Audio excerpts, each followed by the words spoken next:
our next guest is not only an artist with a major presence in the music industry, or Kash Doll, and you'll get cosigns from everybody in the game. Meek Mill, Drizzy Drake, Lil Wayne, my brother, Benny the Butcher. You have built different. Kash Doll is just built differently. Probably because, as I mentioned, like me, she's from Detroit.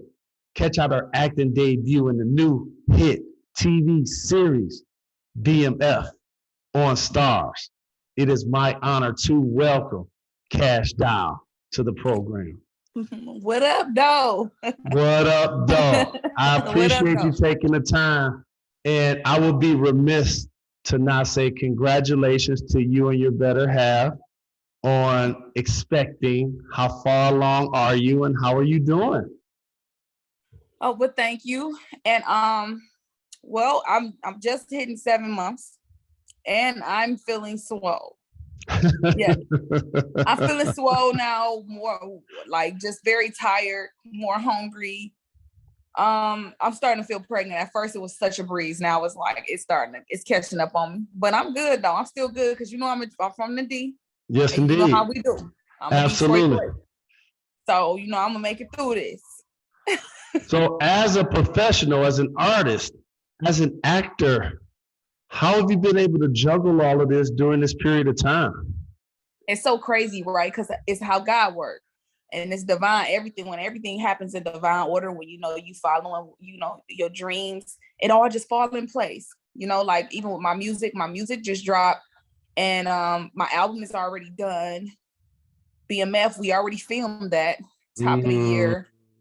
So that's airing right now. And it's just like everything just happened like, my baby was meant to be here at this time, so luckily, and I'm so grateful that this whole thing has been a breeze with my careers and my baby, because now my baby is my new baby, because my career is my baby's too. My music is one, my acting is another, and me modeling from time to time is another. So trying to squeeze all of that in, it just flows so good right now. And I'm grateful. Well, you're making it happen, and clearly an inspiration. Have you decided on a name, and is your baby going to be a boy or girl? I haven't decided on a name yet because I don't want to know what I'm having just yet. Really? Yeah, no. I love that. I love that. So I have a few names that I'm just thinking, but I don't know exactly what I'm having. So I don't want to just, it's baby Kash right now. I love that. You know what this reminds me of? The classic example of somebody just like me who grew up poor. And we had to plan for the baby. So you're rich now. Look over your shoulder. You're in the Bahamas. You can plan.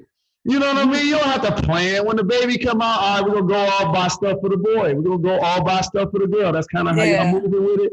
Yeah, that's what I'm thinking, So things might change.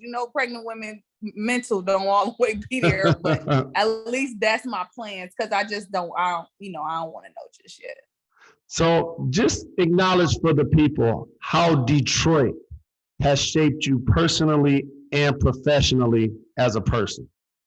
Oh my God, man. I'm so grateful for being from Detroit. I'm so grateful just because, like, if you can make it there, people say this, but it's really a fact. Like, you can really make it anywhere, because the resources at home, the environment at home, the people there, the things that you have to shape yourself up for, just being in Detroit itself shapes you up for the world in a crazy way, especially in industry, just knowing how to finesse. We got that talk, we got that swag already, we got that charisma, we got that street smart, and I'm from the streets, I grew up in the hood. So it's like, I'm just grateful for that. At first I thought it was all, it wasn't all bad growing up, because you get accustomed to it. But at first I thought, like, dang, everybody lives so good everywhere else. But I'm grateful for coming from deep, like just the talent, just the rawness, just being 100, being raw, but having a balance of, just being humble and raw at the same time, and having that class, a certain type of class and hood and gangster. It's just like, I'm just grateful for being a girl from Detroit. Absolutely. We get to be almost like Swiss Army knives. It's kind of like in our music. Like we had our time when we ran with the Motown sound and it was Berry Gordy, but we do disco also. We do rock also. We do R&B. We do rap. And so now you're a part of that legendary music legacy that we've had. Yes. So when did you start rapping? Well, you know what? I've been entertaining all my life since I was a little girl. So I was the kid that my mom, when I used to come over to the events, they used to be like, "Hey, Keisha here, Keisha here." You know, do that dance, Soul Train line. Yeah, do that dance. Oh, that girl been on the dance floor all day. You come take her out. You know what I'm saying? So I always been that kid. They used to come and take over the show. Like, so entertainment always been my thing. I used to have raps that I wrote already when I was younger. I know how to sing. Anita Baker on the couch with my brush in my hand, dancing. So that always been my thing. But when my first time actually getting inside of a studio, I think that was in like 2013. I recorded something for the first time. And it's been on ever since then. It's been on. Like, once I found out I could actually be Kash Doll. It wasn't no turning back. I was Kash Doll from that day on. I'm like, I could actually be something. Like, because I was so used to it and I did it all my life. And then when I got a reaction out of everybody, I didn't look back. I'm extremely unapologetic about my love for adult entertainment establishments. Yeah. And I know that you have a background of spending some time there as well. And I always just acknowledge that for me, it's just, I'm doing charity work. I'm giving back to the community. That's how I just spell it to those who don't understand that world. Bring us into that world. What was that world like for you? Well, I did that for a year. I did that from 2012 to 2013.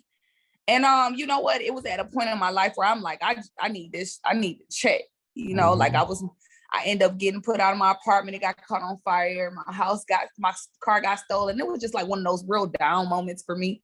I was super young and I had to move back with my mama. And that was like a reality check. No, I do not want to do this. So I'm like, okay, I got to do what I got to do. All my friends, they were all older than me that I used to dance with because I used to do dance routines and stuff like that. All of them was dancing and they living in these big condos and having these little cute dogs with these trucks and rich boyfriends. I'm like, okay, can I do this too? So I tried it my first day. I went, my best friend, she did my hair inside the dang dressing room. She went with me. My best friend, that's my best friend. What was the name of the spot? The Sting. It was called the Sting at the time. Been there. Of course you have. So I went down there, I got ready, and that first day, I was shitting bricks. Man, I'm like, what in the hell? So I walks out there, just nervous as ever, but by me being already popular, like on Facebook and stuff, I seen some people and people from school, and my best friend does hair, so her clients with outside with their boyfriend, and they like, come dance for us. So that first day I made like $700, and I'm like, shit. This is what I make in 2 weeks at Best Buy. Hold on, I'm about to stack up some cheese. And she did work at Best Buy. Y'all heard it. Hustling. Yes, I worked at Best Buy. $700. Yes, I worked at Best Buy, Little Caesars, Better Made Chip Factory. I was babysitting, man. I worked everywhere. Dots, Mr. Allen's. I was always with a job, and that's what I was used to. That's how I made my, my money. So when I seen that it was possible to make a check that I wait 2 weeks for, go clock in, making sure I'm on time, doing all this labor, and getting checks was like $500 every 2 weeks to $700 in a day. I said, I'm about to stack this money up. And I'm about to get this. I'm about to get it. So that's what I did. I stacked my money up. $1,000. I made $26,000. I became so. In the first year, you're a legend. On one night, the first year you were doing it, you made $26K in one night? I made a $250,000. Is that how you got your nickname? No, my name was already before. Like when I started dancing, that's my name. I came up with Kash Doll when I started dancing. That is correct. You made $26,000 in one day. And one day. And then $13,000 at the door. And I know how to de-work. If you was making that kind of money, you ain't really even have to go hard. They were just rubbing and shit. I never took my bra off. I have no videos or pictures of me with no bra off or nothing. What up, though? What up, though? You know what I'm saying? If we gonna spin it, we gonna spin it. You know, and I just got so popular to the point that I was on flyers every week, and I didn't dance on the floor like the regular dancers. I just got out. When I got in the club, they knew I was walking on stage. And when I walked on stage is when everybody gave me their money. And then I got off stage and I left. It was like, it just became a thing. Like I was like the highest paid dancer in Michigan. And it's been that way for a long time. Ain't nobody really did it again. You know what I'm saying? I just feel like I always just had this thing over me or something. I don't know, but it just worked. It just worked. Well, you're a mentor, you're a leader, not only in the city of Detroit, but I know that you know this, but I must just tell you this. You have so many people, males and females, that idolize you. They appreciate your journey, your sacrifices, your work ethic, and how you maintain your authenticity in your voice. So in the male-dominated industry, how tough has that been for you? Man, it hasn't. I can't lie. You know what I'm saying? Like people have these stories, like it's so bad. I struggle here, and it's like I know how I'm Detroit. You know, I know how to finesse. I know how to get what I want. You know what I'm saying? Without giving up too much. You know, keeping myself and having morals, and even being able to be the highest paid dancer in 1 year in Michigan. And I didn't really have to do much. That I learned how to be around men and control myself, be around men of certain status and certain money. And that's where the respect come in. And when you want people to respect you, that's important, you know?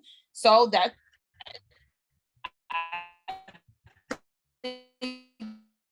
just what it was. I mean, I did sacrifice, but however, I'd rather work for it, you know? So it is what it is. But you know, you're here. And you've been working. I mean, you've done a lot since you signed with Republic Records. Yeah. And you've been working with heavy hitters, crushing it. Metro Boomin, K. Michelle, Weezy. Yeah. What is it like getting to where you are now? And do you feel like you're still finding yourself as an artist? Yeah, I find myself all the time. You know, and the crazy part is finding myself as an artist is just being just giving the people me more, you know, and not what you think they want, not what you think the music industry is right now, not the wave that everybody was riding. It's just like really giving them me. When I give them a song that I made from scratch, that's just how I feel. It feels like it always hit harder than anything else. So, and that's what I've learned just lately, going through, you know, different phases of my life. Like, damn, every time I say something that I really feel, or every time I do something that I really want, it always works way better. Yeah. So. The courage of your convictions, and you dope at what you do, and you work really hard, and you pivoted that into acting. So what was it like the first time you met 50 Cent, or what was it like just working with him? Okay, so the first time I actually met him physically, he was at my birthday party. He threw my birthday party. That's because love. We couldn't leave due to COVID. You know, so we had to be on set. So I'm like, okay, 50, no, you know, 50 been around. He know how important it is for women in their birthday. So I'm like, 50, I can't, you know. The entire month, not just one day. We celebrate 30 days. Right, you know, and every year I throw this big party and make all this money, and I'm like, okay, this year I gotta sacrifice, you know, my career, because they don't play that COVID stuff. When I had to sit down, I sat down for 4 months in Atlanta. So I called him. I'm like, 50, man, I can't do nothing for my birthday. I can't go overseas. I can't throw a party in the D. I can't. Like, he's like, all right, I got you. We're gonna make sure you have a good birthday in Atlanta. So he threw me a party in Atlanta with Branson, you know, that was sponsored by Branson. And that's where I met him at. That was my first time seeing him. But the first time he called me, it's crazy, right? Because it was on my dad. And I'd be sad on that day because my dad died on my first birthday. So I'd be kind of sad or whatever. That's the day he called me to tell me that I got my role. Yes. He didn't know. Didn't nobody know. And I was already on bed rest chilling. And I was just like, this is where God just worked so good for me all the time. So I was just grateful, and I let him know that and stuff. And that's the first time we talked on the phone. But when he told me I got the role, I was like, yeah, 50, I'm about to fuck it up. You don't even know. You don't even know I'm about to fuck this up. And he was on the phone just laughing like, yeah, you did really good. You from the D. It makes sense. You fit the role. He like, and I was the first one casted.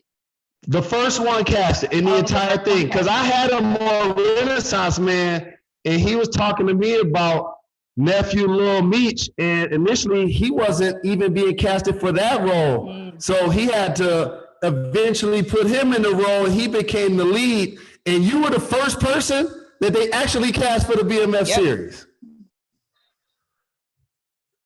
You see, the first Deadline article came out was me, Russell, and one of the brothers on there. Yep. That's what's up. So I went to high school at Detroit Southwestern, as you know. Okay. Absolutely. Meech and T clearly start as the 50 Boys before they became BMF. What did you know about them or hear like your approach to acting in this role? Well, what did I know about them? I didn't really know much. Like my time coming up, growing up, I was still, when they were running, I was still a little bitty baby. Yep. So I wasn't even really thought of in the 80s. So it was like, but growing up, you can't help but know what BMF was. It's like that was a thing in Detroit. It's like everybody know about BMF in Detroit. They were getting money, what they were about, what I'm saying, they were loyal and brothers and what they represent, the Back Mafia family. It was like, wow, it's always been something, always been in music, they've always been around to this day. So when I heard about the role and I tried it, I'm just like, this is so important to me. Number one, it's Detroit. We finally have a series about us, like people get to see, and this one of the most popular stories, BMF. Like what? I want to act. I've been doing acting movies all around Detroit and all the little local stuff, but this could be it. You know what I'm saying? I'm like, yes. How could I top this for my debut? Like what? So it was just very, very important. And when I found out, I was so overwhelmed with joy. Like, yes, I got it. Because I'm like, I have to be a part. This is Detroit. I am a Detroit girl, a real Detroit girl. Like, absolutely. I still have my house there. So where is it? In Grosse Pointe. Off the water on Lakeshore. And the thing about a piece like this, a series like this, and I talked to Will Harris about this. This is a championship ring for you. This is a plaque for you. Like, look at this as something that's going to be historic. Like, we look back at Power, like we look back at The Wire. Monique is a part of that.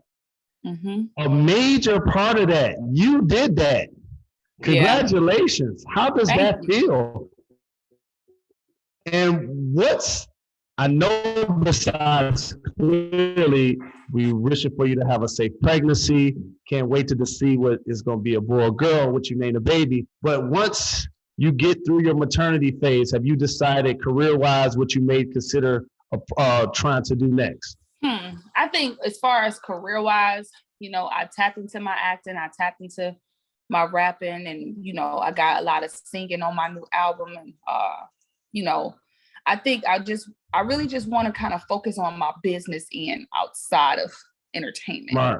Yep. Because that's really what I want to do, as far as my entertainment. But I gave entertainment so much of me. I never had the time to sit and just put the business parts all the way together. I have businesses and I have a lot of things invested, but I just want to kind of just sit down and like kind of really put my hands on that a little bit more, especially when I'm a mom. You know, I want to make sure I put my baby in place, you know, my family, and as far as the business, because the entertainment, I'm always do that, but I want to make sure the endorsements and the brands and all that stuff. That's what I. So and you bought your fashion too.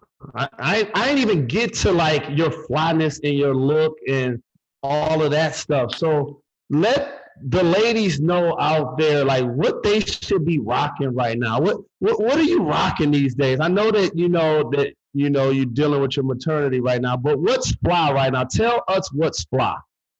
Okay, outside of sundresses because they're comfortable. You know what I've really been looking at? Like I've been looking at a lot of that that mungler.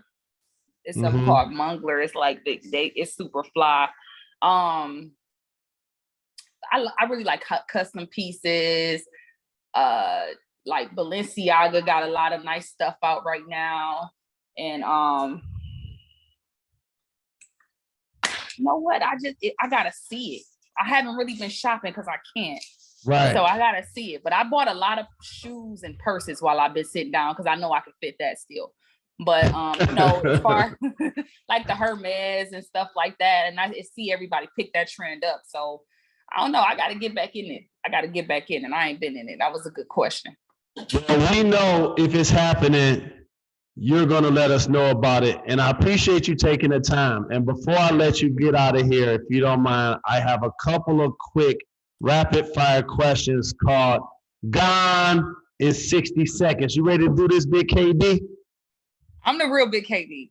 No question. Shout out to Durant, my guy. What's one thing about... Yeah, so I have to ask you this before I get to that. What's the deal with the Big KD versus Kevin Durant? The Nets starting their season. Kyrie's not vaccinated. Do you think the Nets have the takes to win the championship? Just talk to me about the whole KD dynamic. You know what, KD, that's my dog. That's my dog. You know, we call each other and drone around whenever we feel like it. Just talk junk about KD. and now, you know, he's one of my top 5. So, you know, I just be playing with him. I just be talking junk. But I'm really, you know, I love what he do. But yeah, I think shit, they gonna do what they gotta do. Yeah, you know? It's gonna be crazy. Nobody to get vaccinated, and I understand that. Did you get vaccinated? I did get vaccinated, and I encouraged people to get vaccinated as well. You still feel well? Yes, I did really well with it. What are your thoughts on some of the people that choose to or not choose to? For me, I just want to do a little more research and see how long, let it be out for a minute. You know what I'm saying? And after the baby, of course, you know, so I kind of just fell back from it just in doing my research on it before I make a decision. I'm not against it, though I'm not with it just yet. I'm just kind of trying to see, you know, and people that I know that I value their opinion like yours, you know, people got vaccinated and some people didn't. So I'm just trying and you're in a real unique space, as you mentioned, because you're carrying, I wish you best health. Name a rapper or a singer you would drop everything to do a feature for. What surprised you the most about making a TV series? Sex scene. You're in Detroit for only one night. Where should somebody go eat? Sweetwater. What up, though? Exactly. Wings well done, sauce on the side. Yes, with the fries and the extra seasoning on it. That's right. Enjoy the Bahamas. All love and respect. Looking forward to catching up soon. Thank you so much. It was nice talking to you.